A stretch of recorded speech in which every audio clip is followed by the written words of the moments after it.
Hey traders, welcome to Charts and Coffee. We have a lot going on this morning, kicking it off with the Bank of Japan. One of the things that a lot of traders are waking up to in the US this morning is a little bit more pronounced weakness in the bond market. And that means that yields are going higher. Why are yields going higher? Well, the Bank of Japan took a benchmark interest rate from a quarter percent to 0.5%. So their yields went up. And what's happening now is you can see a cascade of higher yields right now. Ultimately, what we're going to remember about this move is when yields go higher, what does that do to equities? Well, it does put pressure on equities. But the thing to remember about pressure on equities is where is the most resilience? Let's not get too bearish on all of this. Remember to focus on the potential by the dip opportunities.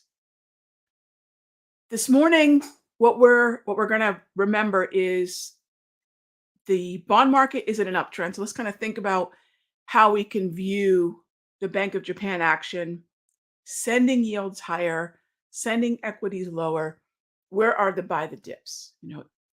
Are we still looking at healthcare? Are we still potentially looking at the Dow, transports, etc.? And then I think the flip side of this is, also the long bond, TLT, the 10-year, right? The 10-year, the IEF. These are all places we can look. All right. So with that being said, let's also make a quick pit stop into the calendar. And remember that from a calendar perspective, we are waiting for today, pretty quiet, right? We have building permits, housing starts. If you notice that the building permits were a miss, building permits, if you're thinking about sort of the relationship of building permits to housing starts, permits lead to what? So I won't call that a leading indicator in any way, but it is a first step, right? If we're going to see continued building, I'd want to see the permit number obviously a little bit higher. However, not only do we have a miss on the current number, the previous release was reduced as well. Housing starts were up pretty much in line with previous. And if you take a look at the 5-minute chart, I'm taking a look at the trading view charts at the moment. Let's say we go jump into YM. And you'll see here at 8:30, little bit of a move higher, right? A little bit of a move higher. I will say, if we're looking at where this is this is really interesting. Let me show you all this here real quick, and we'll jump into your questions. So if you haven't typed them in yet, feel free to type in those questions. So take a look. Here's your BOJ action right here. Yields go up on the JGBs, equities go down. All right, so fast forward to the right here, 3 a.m. What's at 3 a.m.? I'm sleeping, right? Where most of us are sleeping. What's happening at 3 a.m.? This is the UK. This is the London Open, right? And take a look at what happened with that open. So we saw equity start to move higher with the London Open, and we've held that. We've held that. Really important to notice the support at the 200 exponential. This is a 5-minute time frame, by the way. Keep an eye on those levels. All right. So that's what we're inheriting this morning in light of what's happened in Asia. Ultimately, what I also want to remember is that here we go. What's happening with the US dollar? Let's take a look at the euro.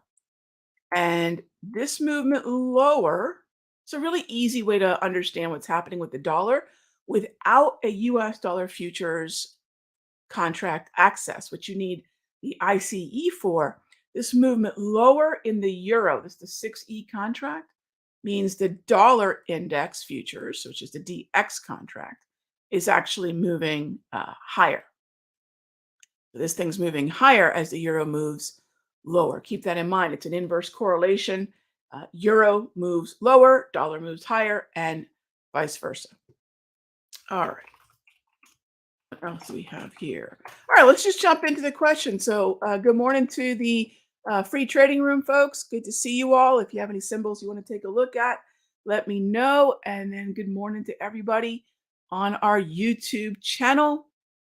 And our first question to kick things off. Hey there, editor. How are you? All right. Good morning. Absolutely. You were spot on about Amazon going lower. Cool. All right. And for those of you that were wondering, gang, remember that weakness usually is going to continue in December. It's part of window dressing. It's part of tax loss harvesting. Kind of all of these phenomena: tax loss harvesting, Santa rally, the window dressing. As we go into the end of the year, these are all very much intertwined. They're really one big story with different reasons for each one of them, but they contribute to the larger movement. And it's in a downtrend, right? We're going to presume a trend is going to continue. Do I think this is a good price to pick up shares for the long term? No, no, editor. Uh, it's not price for me yet. There's four factors that move a market. The one that we're going to be focusing on is time. It's not the right time. So for me, when I look at Amazon, downtrend on the daily, downtrend on the weekly, and the time is incorrect. Not so much the price, but the time. Now, the closer we get, by the way, to say 83, I get that it's very tempting. But let's keep in mind that I don't, my experience is that December is not a great time for bottom picking, which is exactly what this would be because they're both in trend. So I love the question. For me, not yet. Editor, for me, not yet. And if I'm looking at a long-term hold, I'm not worried about picking the bottom. I'm never worried about picking the bottom. I'm never going to assume that my career is going to be built on picking tops and bottoms. Every now and then, sure, right? But not on a from a tactical perspective. And then I would also say that mid-January, editor, if you're wondering, okay, Rog, you brought up time. Mid-January would be when I'm looking at this. And I hope to develop your superpower, the ability to wait. Editor, I tell you what, you know where my ability to wait comes from? It's definitely not a superpower. It's this. It's really this. I love this quote from the movie Moneyball. I hate losing even more than I love winning, and there's a big difference. And that's probably my favorite Billy Bean quote. And it's true. And so my patience, right now, I'll tell you straight up, right now I'm actually concerned that maybe I wasn't patient enough about some of the daily time frames that I thought would be resilient. But and while they are holding better than some corners of the market, I might have been a little too early in terms of the expectation for window dressing.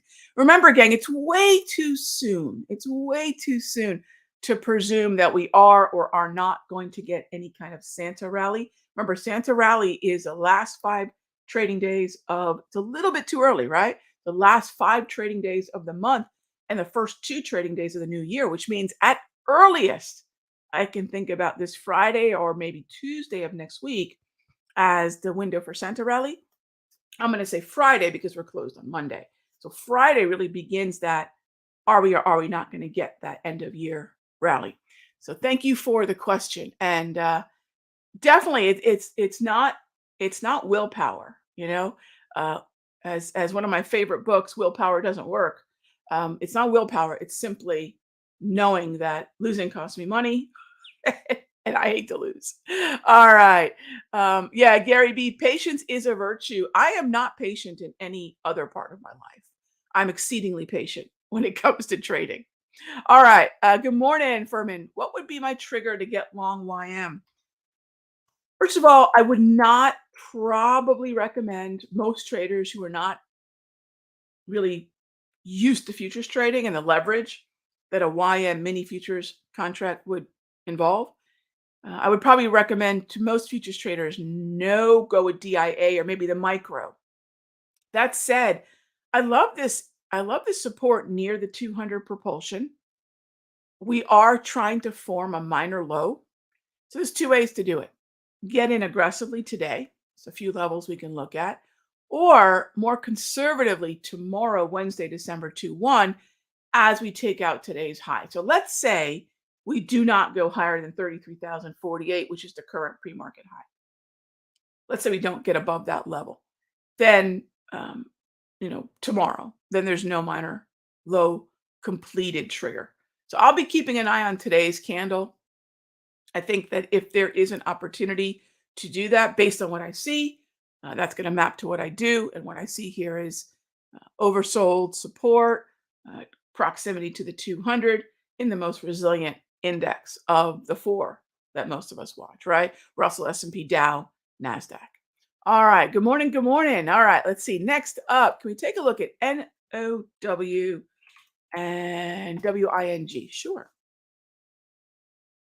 NOW, I don't find that I have an edge in at the moment because I'm not near the support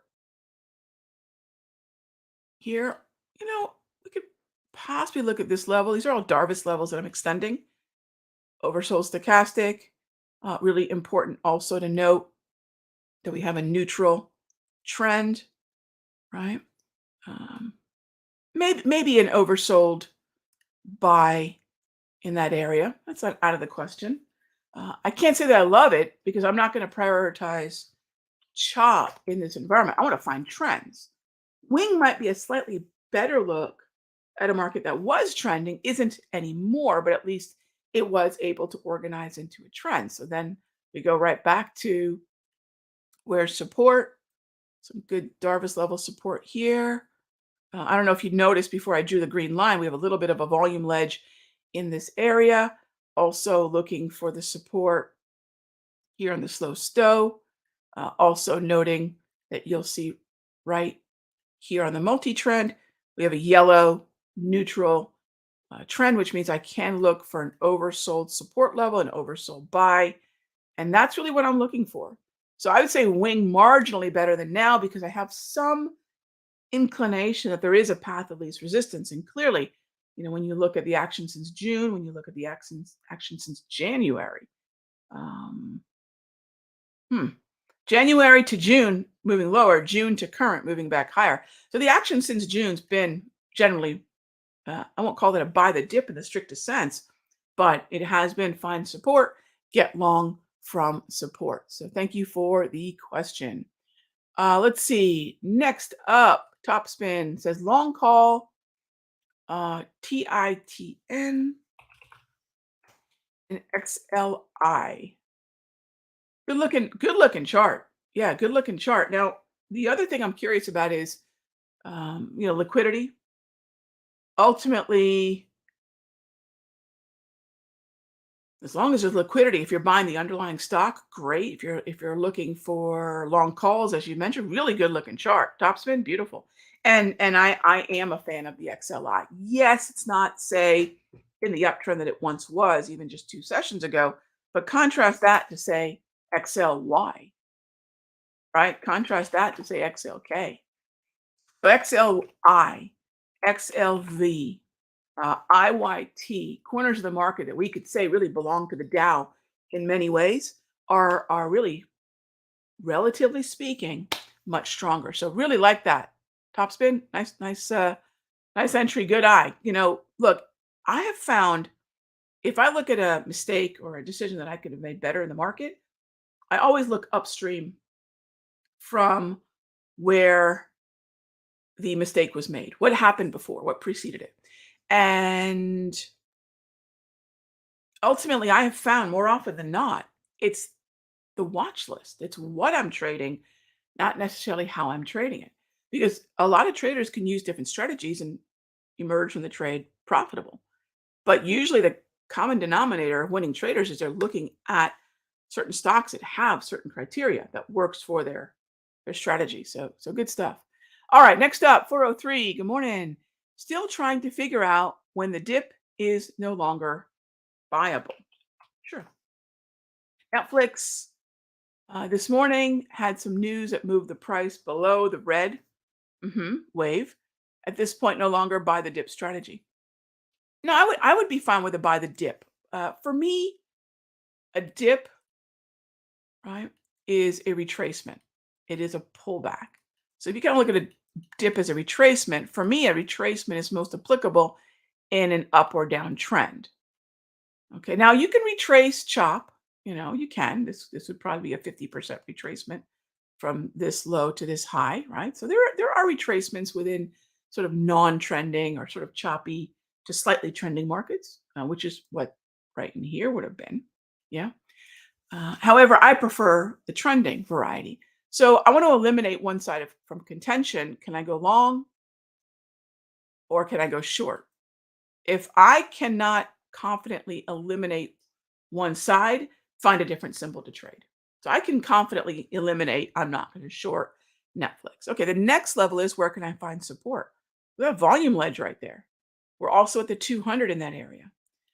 And it's not been uncommon that we pressure the wave and spend a little bit of time neutral before we continue to move higher. So with that being said, whether you want to call it a dip, whether you want to call it oversold support, uh, I would still qualify this as a dip because we're not quite confirmed into a sideways market. But even then, we're pretty close to being oversold on the slow stow, which, as far as oscillators for non-trending markets go, I don't know they get any better than this, right? So that's where structure matters for O3. And that's why, with pretty much every class that I teach and even the free layouts that I offer in the room drives in all the rooms, options room, futures room, sector secrets mastery, one of the one of the indicators that's included is an indicator that identifies the bullish, bearish, or neutral quality of the momentum and the bullish, bearish, or neutral quality of the trend. And that's what allows me to determine if I'm really in an environment where I'm allowed to, as you said, buy the dip or not. So I'm still fine buying. Yes, I am. And I would consider this still a dip. Yeah. All right. Moving on. Next up, rare to see no yeah, it's a little quiet. I think a lot of folks are starting to take some time off, which is great. You know me, I'm still going to plug away and do the show as long as I've got an internet and a computer that I can do it from. But yeah, I think a lot of folks are unplugging, which is great. So all right, CRM. Do I like CRM to the downside? Yes, yes. It's a double red. It's red trend, red momentum. This is sell the rip. This is very much reminiscent of what I've been saying with Amazon and Tesla, especially when you consider the time of year that we're in. If there's window dressing, which there is, which is outperforming strong names that will be added to portfolios. I think Johnson and Johnson might very well be one of those types of names.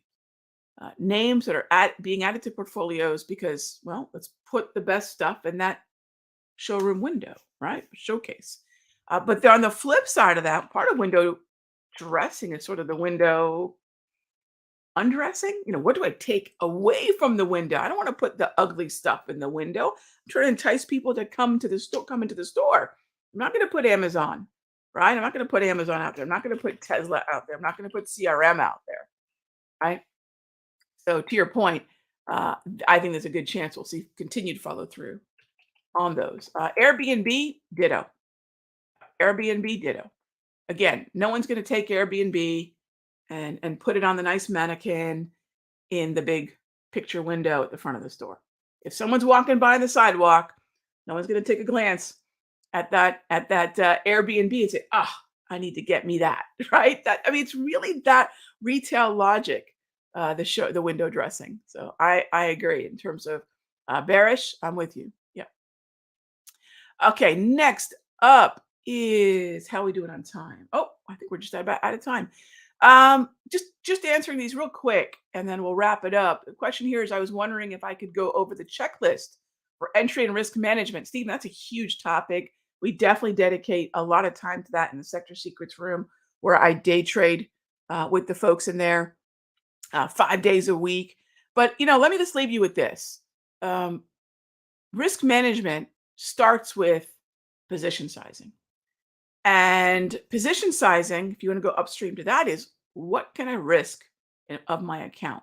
So answer those questions, whether you're day trading or not, and that's going to put you in a really good spot.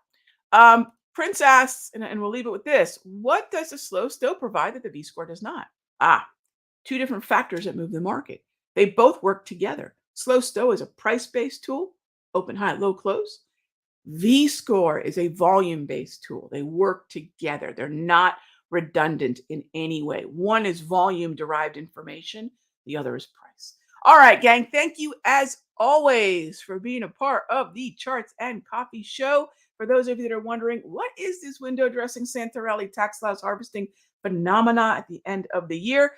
This week, check out countdowntrader.com. That is the topic that I deep dive into. Be good to each other, gang. I'll see you tomorrow.